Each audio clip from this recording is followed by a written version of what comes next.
দেশে একটা ক্রান্তিকাল চলছে। আমি সমস্ত রাজনৈতিক দলের নেতৃবৃন্দকে এখানে আমন্ত্রণ করেছিলাম, ওনারা এখানে এসেছেন। আমরা একটা সুন্দর আলোচনা করেছি। সেখানে আমরা সিদ্ধান্ত নিয়েছি যে একটা ইন্টারিম গভর্নমেন্ট আমরা ফর্ম করব এবং ইন্টারিম গভর্নমেন্টের মাধ্যমে এদেশের সমস্ত কার্যকলাপ চলবে।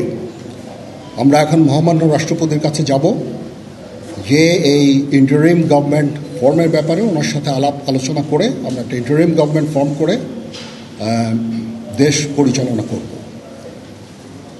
আমি আপনাদের কথা দিচ্ছি, সমস্ত হত্যা, সমস্ত অন্যায়ের বিচার আমরা করব।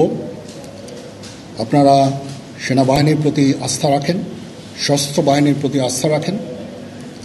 আমি সমস্ত দায়িত্ব নিচ্ছি, আপনাদের জানমাল, এবং আপনাদেরকে আমি কথা দিচ্ছি যে আপনারা আশাহত হবেন না। ইনশাল্লাহ আপনাদের যত দাবি আছে সেই দাবিগুলো আমরা পূরণ করব এবং দেশে একটা শান্তি শৃঙ্খলা ফিরিয়ে নিয়ে আসব। আপনারা আমার সাথে সহযোগিতা করেন। দয়া করে আর এই ভাঙচুর, হত্যা, মারামারি, সংঘর্ষ এগুলো থেকে বিরত হন। আমি নিশ্চিত যে আপনারা যদি আমার কথা মতো চলেন, আমাদের সাথে যদি একসাথে যদি কাজ করি আমরা, নিঃসন্দেহে আমরা একটা সুন্দর পরিণতির দিকে আমরা অগ্রসর হতে পারব। আপনারা দয়া করে আমাকে সাহায্য করেন। মারামারি করে এই সংঘাতের মাধ্যমে আমরা আর কিছু অ্যাচিভ করতে পারবো না, আর কিছু আমরা পাবো না। সুতরাং দয়া করে আপনারা সমস্ত ধ্বংসযজ্ঞ, সমস্ত অরাজকতা, সমস্ত সংঘর্ষ থেকে বিরত হন এবং ইনশাআল্লাহ আমরা সবাই মিলে একটা সুন্দর ভবিষ্যতের দিকে আমরা অগ্রসর হব। প্রতিটা হত্যার বিচার করা হবে, প্রতিটা অন্যায়ের বিচার হবে। আমরা আজকে সুন্দরভাবে কথা বলেছি। সমস্ত দলের প্রধান দলের নেতারা এখানে উপস্থিত ছিলেন। আমি ওনাদের ইনভাইট করেছিলাম এখানে। ওনারা ভেরি নাইস অফ দেম যে ওনারা এসেছেন, অ্যান্ড আমরা একটা সুন্দর আলোচনা করেছি এবং এই আলোচনাটা ফলপ্রসূ হবে বলে আমি মনে করছি এবং আমরা একটা সুন্দর একটা ইন্টারিম গভর্নমেন্ট ফর্ম করে আমরা দেশ পরিচালনা করব। মাননীয় প্রধানমন্ত্রী পদত্যাগ করেছেন এবং এখন একটা ইন্টারিম গভর্নমেন্ট ফর্ম করে আমরা আমাদের কার্যক্রম পরিচালনা করব। আপনারা একটু ধৈর্য ধরেন, আমাদেরকে কিছু সময় দেন। ইনশাআল্লাহ আমরা সবাই মিলে সমস্ত সমস্যার সমাধান করতে সক্ষম হব। আপনারা আর এই সংঘাতের পথে যাবেন না এবং শান্তি শৃঙ্খলার পথে ফেরত চলে আসেন। আমাদের দেশের অনেক ক্ষতি হচ্ছে, অর্থ সম্পদের ক্ষতি হচ্ছে, জানের লোকজন মারা যাচ্ছে। তো এগুলো থেকে আপনারা বিরত হন এবং আমাদের সাহায্য করেন। আমি সমস্ত দায়িত্ব নিচ্ছি, আপনারা আমাকে সাহায্য করেন। সবাইকে ধন্যবাদ। আল্লাহ হাফেজ।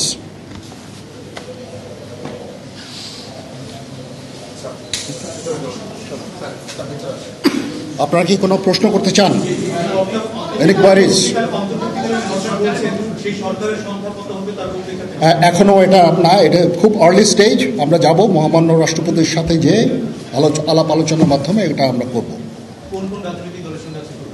আজকে এখানে জামাতের আমির ছিলেন, আমাদের বিএনপির শীর্ষস্থানীয় নেতৃবৃন্দ এখানে ছিলেন, জাতীয় পার্টির নেতৃস্থানীয় নেতৃবৃন্দ এখানে ছিলেন এবং সুশীল সমাজ, এবং এখানে ডক্টর আসিফ নজরুল উনি নিজেও ছিলেন এখানে, এবং উনি আমার সামনেই উনি সমস্ত ছাত্রদেরকে একটা সুন্দর বার্তাও দিয়েছেন এবং আমি আশা করি যে ছাত্ররা সেই বার্তা শুনে ওনাকে সবাই শ্রদ্ধা করে, ছাত্ররা শ্রদ্ধা করে, ওনার এই বার্তা শুনে তারা এই পরিস্থিতি নিয়ন্ত্রণে নিয়ে চলে আসবে এবং আমরা একটা সুন্দর একটা পরিস্থিতির দিকে আমরা এগিয়ে যাব ইনশাআল্লাহ।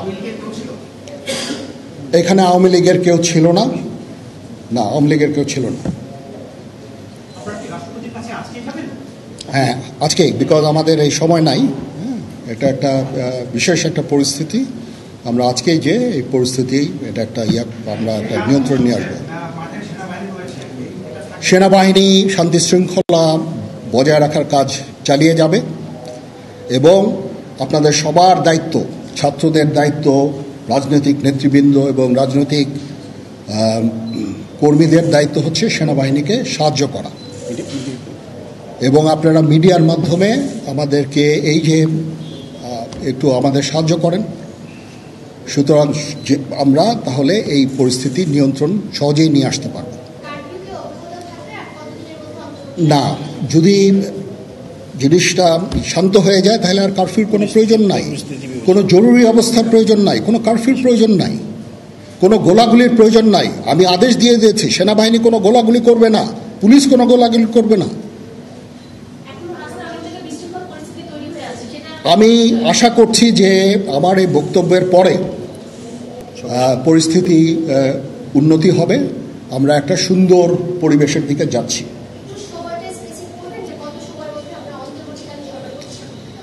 আমরা এটা না, আমি আজকে রাতের মধ্যে একটা আমরা সলিউশনে যাওয়ার চেষ্টা করব, বাট আমাদের হয়তো 2-1 দিন সময় দিতে হবে। এটা আমরা এখনও এটা টু আর্লি। আমরা যাচ্ছি যে আমরা কথা বলবো মহামান্য রাষ্ট্রপতির সাথে, আমরা একটা সুন্দর সলিউশনে আমরা পৌঁছাবো।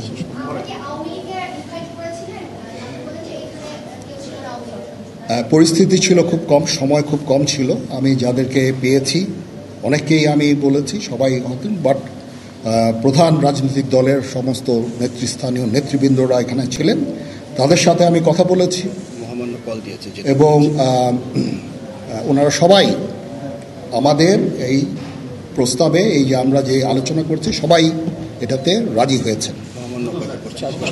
এখানে মমিনুল হক সাহেব ছিলেন, এখানে জামাতের আমির ছিলেন, জুনায়েদ সাকি উনি ছিলেন, তারপরে ডক্টর আসিফ নজরুল ছিলেন। আমরা সবাই মিলে এবং সবাই আমরা এটাতে একমত পোষণ করেছি। এখন ছাত্রদের কাজ হচ্ছে যে শান্ত হওয়া এবং আমাদেরকে সাহায্য করা। আমি তো বলছি এতক্ষণ আমার এই বক্তব্যের ছাত্রদের প্রতিনিধি বলতে আমি এখন ওনাদের কাউকে পাইনি। আমি ডক্টর আসিফ নজরুলকে রিকোয়েস্ট করেছি, যেহেতু ওনাকে ছাত্ররা শ্রদ্ধা করেন এবং উনিও একটা সুন্দর একটা ভিডিও মেসেজ উনি দিয়েছেন ছাত্রদের জন্য। আমি আশা করব যে এই ভিডিও মেসেজটাও কাজে হবে, কাজ দিবে। এইভাবে আমরা কাজ করে দেব। সবাই ভালো থাকেন, সবাই ভালো থাকেন, সবাইকে ধন্যবাদ। এখানে আপনারা যত প্রশ্ন করতে থাকবেন আমাকে দেরি করাবেন। It is too early, it's too early. আমরা কাজ করছি, আমাদের একটু কাজ করতে দেন, একটু সময় দেন। আমরা একটা সলিউশনের মধ্যে আমরা যাব ইনশাআল্লাহ। হ্যাঁ, আপনারা সবাই যারা আন্দোলনরত, যারা ছাত্ররা আছেন, আন্দোলনরত যত লোকজন আছেন, দয়া করে ঘরে ফিরে যান। সবাই ভালো থাকেন, আল্লাহ আমাদের মঙ্গল করুক। আল্লাহ হাফেজ।